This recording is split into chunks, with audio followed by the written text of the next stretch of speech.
Under what circumstances should the city give financial incentives to attract or retain businesses? Well, generally, I'm not in favor of using incentives because I think more often than not, the result is redistribution of wealth in the wrong direction. In other words, people with very little end up handing over money to people who have a lot. That said, I do think that there is a time and a place for incentives if they are implemented properly, and that means that they are tied to a project labor agreement, which some of the developments that have moved forward have not been.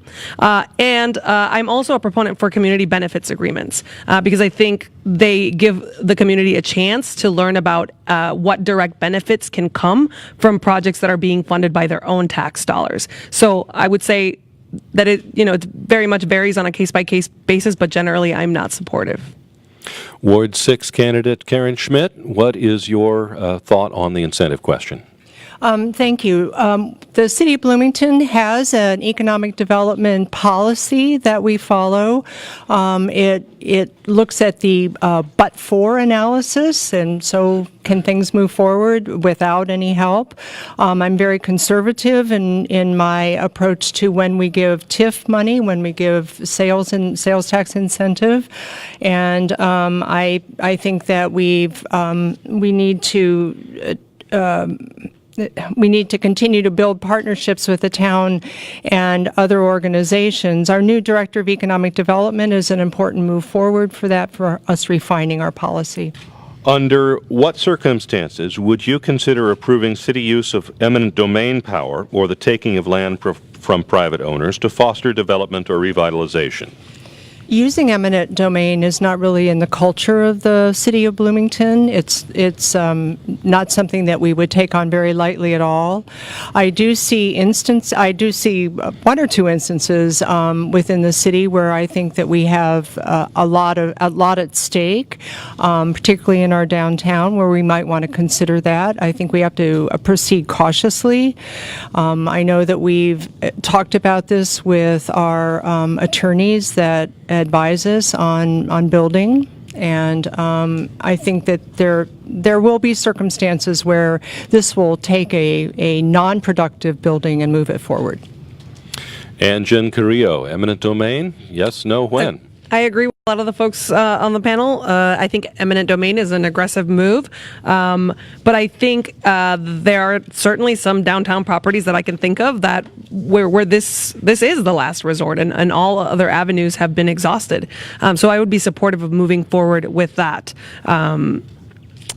I think that generally in downtown, the vibe I get and the feeling I get is that there's a lot of people who are frustrated that over the last 30 years, they have not seen the level of revitalization that they have been promised, and they need a champion on the city council, somebody who is putting this on agendas over and over and who is a very, very vocal advocate for the things that people have made clear they have needed for years. And I think that making this move with eminent domain might get that going. So I would be supportive of it, although cautious.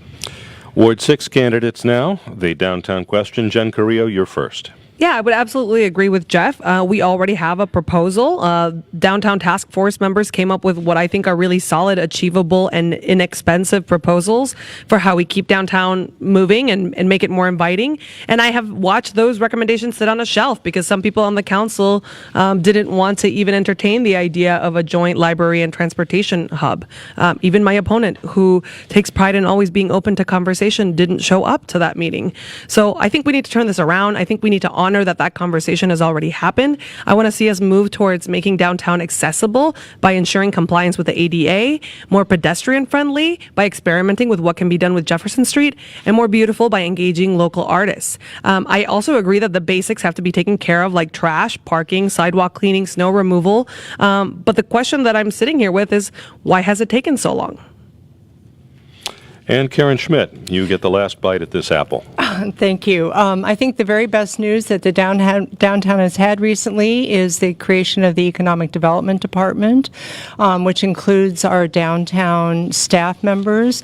That is going to really give us a lot of focus and energy that we have not had in order to move ahead with a number of the really kind of basic and fundamental items that have been in the downtown strategy and the downtown report.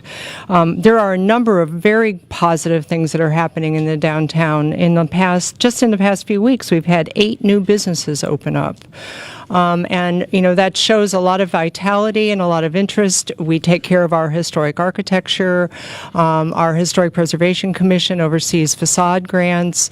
Our Downtown Bloomington Association has a very, very active art and visual arts committee that works on murals.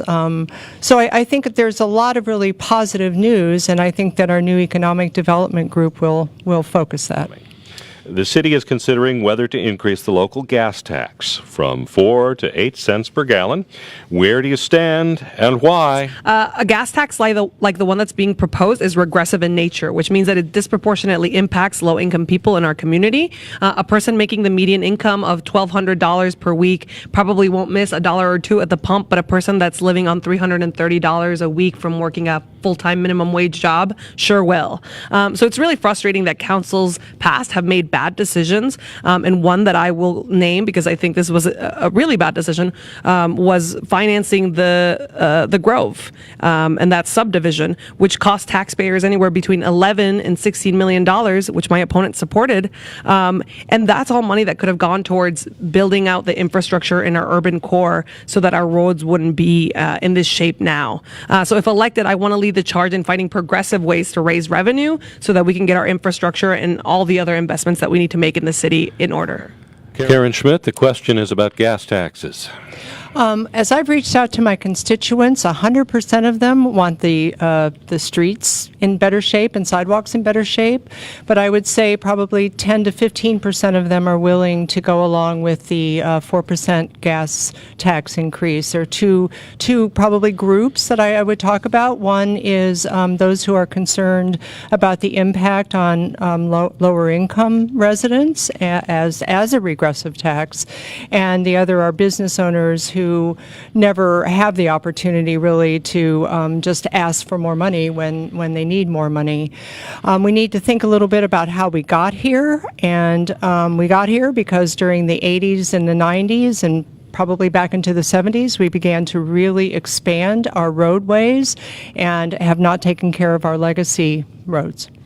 Moving on to Ward 6, Jenn Carrillo, the roads and how we get to where we want to be, and where do we want to be? Yeah, I don't know. So I think, not to be crass, but the people in this room and the people listening on the radio probably don't know the difference between a 6 or a 7 because all of that is just kind of arbitrary numbers.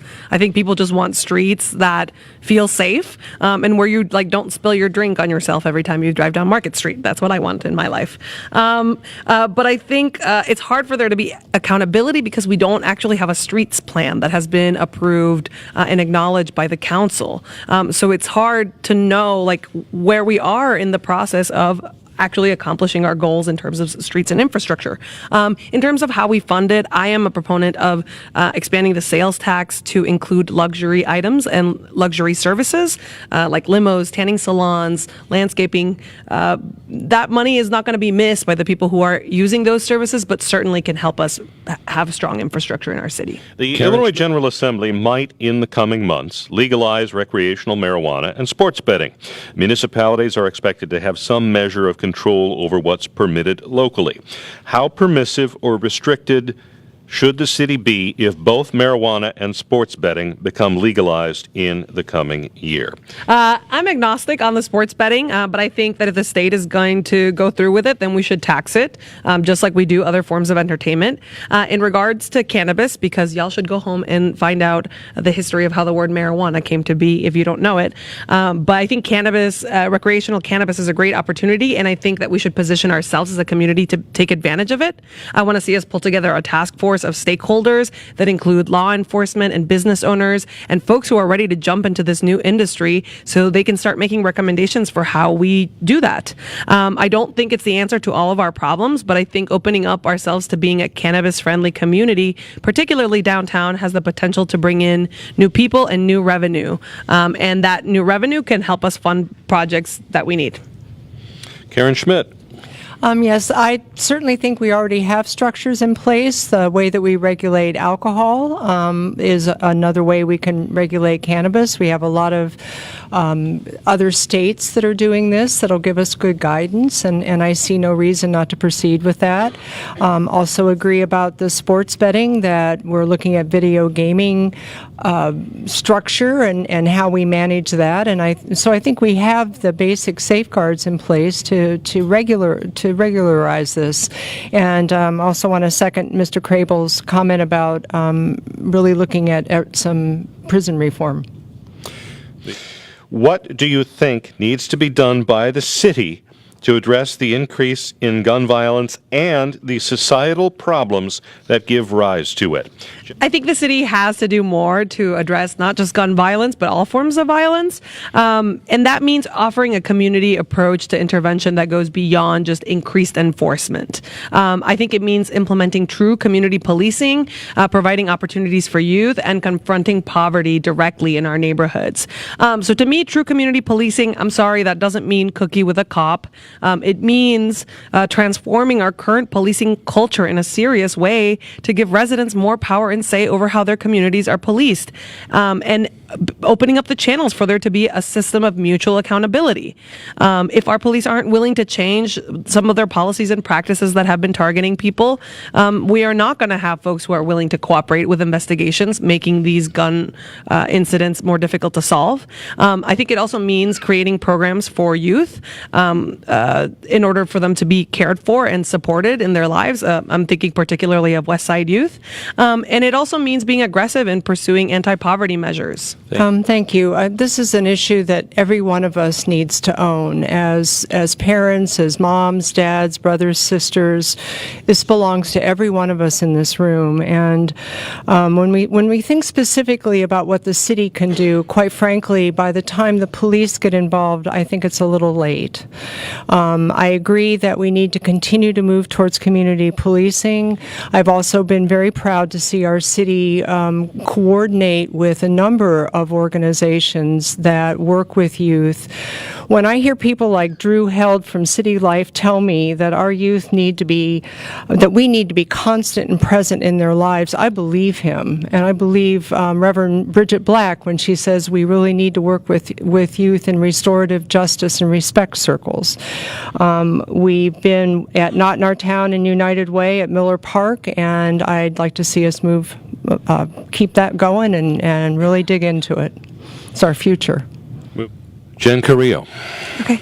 So my opponent pointed out that the arena was a mistake, and I think we can all agree on that. But I don't think that not getting your way absolves you for responsibilities as a leader. So I think leaders in past councils have ignored a lot of red flags and did not set up sufficient systems of oversight, and the consequence, was at the expense of the taxpayer, sadly. So a lot of bad decisions have led us to this point, but we don't have to keep going down this road if we are prepared to make tough decisions when it comes to the arena. I agree with Chip that we need to be looking at renegotiating the Venue Works contract because we need results for the amount of money that we are paying for those services.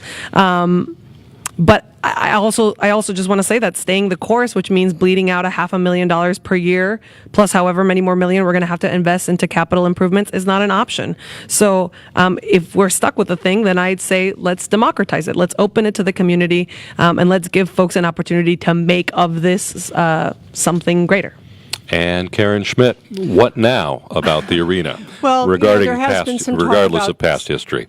Yeah, so there has been some talk about selling the arena, and quite frankly, I don't think if we do sell the arena, we're not going to make ourselves whole. But we would stop probably the operational bleeding that we're doing. I'm not satisfied with the status quo. I'm not satisfied with how things are going with Venue Works. I've advocated for, at minimum, creating a citizen advisory group, as we have had in the past for the BCPA, to kind of crowdsource some ideas about how we use that building more effectively. And I certainly believe, and I know, that we have individuals in the community who have the talent and the connections to bring in probably a lot more kinds of entertainment. I also think that we have an opportunity here to capitalize on interest in youth sports in our community and to think about how we could maximize the use of that for the youth.